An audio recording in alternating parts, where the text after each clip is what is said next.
Dr. Bachai, thank you for talking with us. I want to begin with one of your researches that released on April 17th by Stanford, and you're one of the co-authors. And you claim that the population prevalence of COVID-19 in Santa Clara County, where you are now, is 50 to 85 times higher than the confirmed cases now. So why is there such a huge difference? Up to date, there have been about 1,000 people that have been identified with the virus active.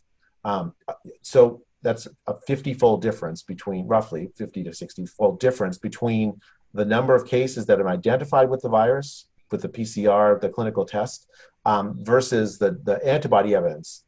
So what that means is that a very large number of people were previously infected.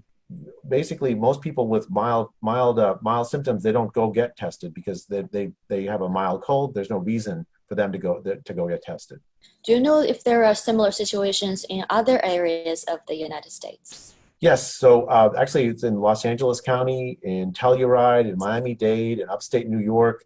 A whole bunch of other places find very, very similar results to Santa Clara County. About 3 to 4% prevalence, with about 30 to 50 times more cases in the antibody evidence than in the number of identified cases. But that's not just true in the United States. That's true in Kobe, Japan. That's true in Sweden. That's true in Denmark.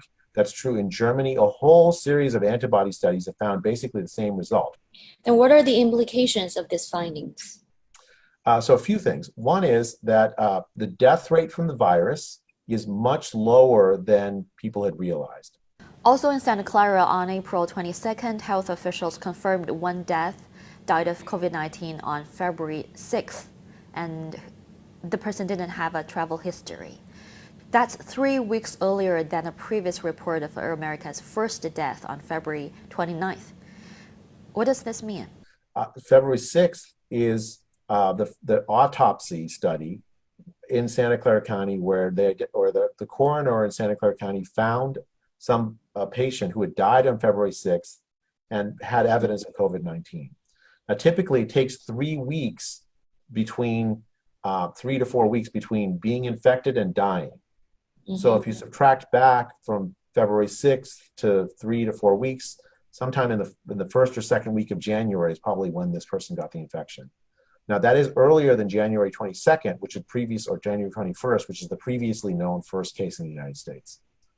On March 11th, Robert Redfield, the director of U.S. CDC, admitted before a House committee that some in the U.S. who were previously thought to have been killed from the flu may have been infected with coronavirus.